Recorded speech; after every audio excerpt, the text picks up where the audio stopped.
আজ আমরা বানাবো পমফ্রেট মাছের ঝাল সর্ষে বাটা দিয়ে।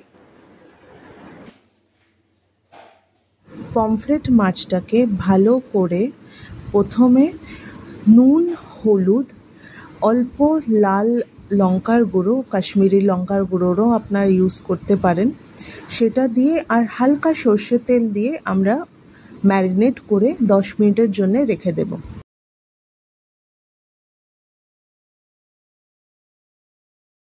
এই সলিউশনটা বানিয়েছি হলো কি আমি মাস্টার্ড পাউডার, পোস্ত বাটা, নুন, হলুদ, অল্প শুকনো লঙ্কার গুঁড়ো,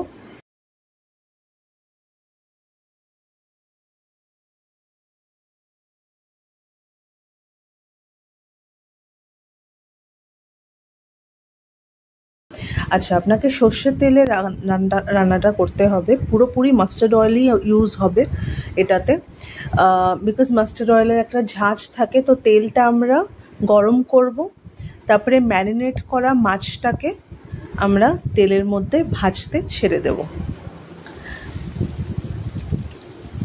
পমফ্রেট মাছের মধ্যে দেখতে পাচ্ছেন আপনি চিড়ে দেওয়া আছে যাতে ম্যারিনেটটা ভালো করে মাছটার ভিতরে ঢুকে যায়।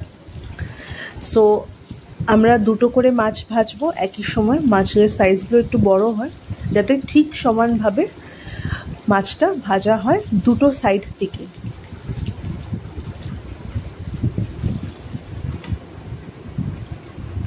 আপনি দেখতে পাচ্ছেন কত সুন্দরভাবে মাছটা ভাজা হয়ে গেছে।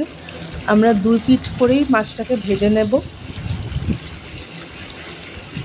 বড় মাছ উল্টোতে একটু সময় লাগে, কিন্তু আস্তে ধীরেই করবেন যাতে মাছটা ভেঙে না যায়।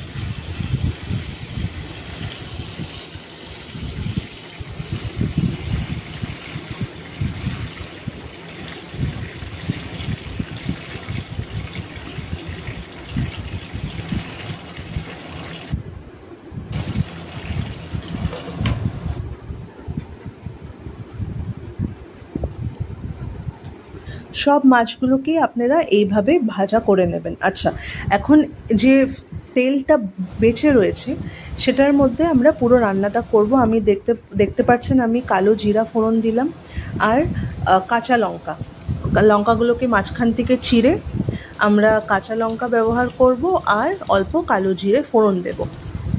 অল্প গরম হোক, কালো জিরেগুলো একটু ফুটতে দেব। তারপরে আমরা যে সলিউশনটা বানিয়ে রেখেছি, যে পেস্টটা বানিয়ে রেখেছি সর্ষে বাটার, সেই পেস্টটা আমরা ডিরেক্টলি এটার মধ্যে ঢেলে দেব।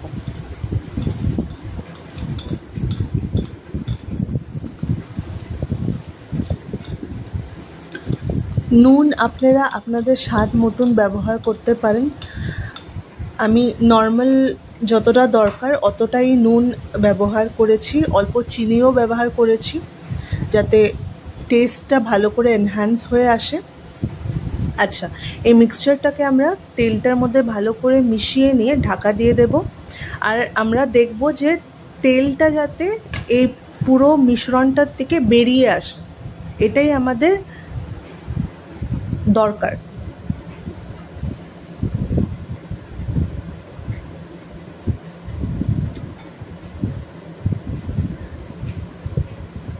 দেখুন আমি এখন ঢাকাটা খুলে ফেলেছি, পুরো তেলটা পুরো ওই সর্ষে বাটার তেলটা উপরে এসে গেছে।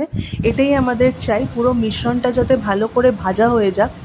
এটার মধ্যে আমরা পরিমাণ মতন এখন গরম জল ইউজ করতে পারি। আপনারা যে বাটিটার মধ্যে ওই সর্ষে বাটার পেস্টটা বানিয়েছে সেটার থেকে অল্প গরম জল দিয়ে তারপরে ভালো করে গরম ফুটন্ত জলই এটাতে ব্যবহার করবেন যাতে টেম্পারেচারটা কোনোভাবে লুজ না হয়ে যায়। আচ্ছা, এই জলটা আমরা পরিমাণ মতন ব্যবহার করব। আপনার যদি কম ঝোল আপনাদের দরকার আপনারা কম জল দেবেন।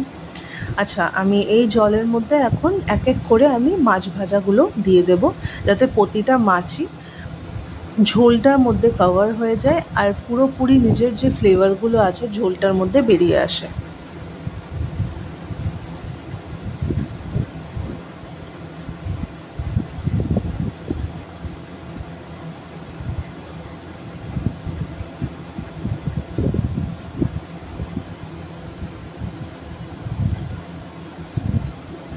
পমফ্রেট মাছ খুব একটা বেশি ফুটাতেও হয় না ঝোলটাকে, খুব একটা বেশি সময় লাগে না, খুব কম সময়ের মধ্যে কাজটা হয়ে যায়। আর আপনি দেখতে পাচ্ছেন যে পাত্রর মধ্যে মাছ ভাজার তেলটা বেঁচেছিল, আমি কিন্তু সেই মাছ ভাজার তেলটাও রান্নাটার মধ্যে দিয়ে দিলাম যাতে ফুল ফ্লেভারটা রান্নার মধ্যে এসে পড়ে।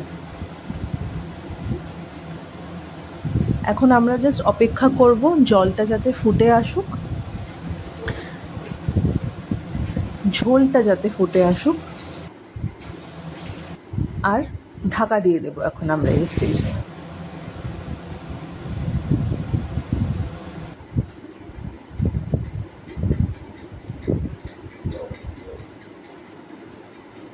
বাস আমাদের সর্ষে বাটা পমফ্রেট মাছ রেডি টু বি সার্ভড।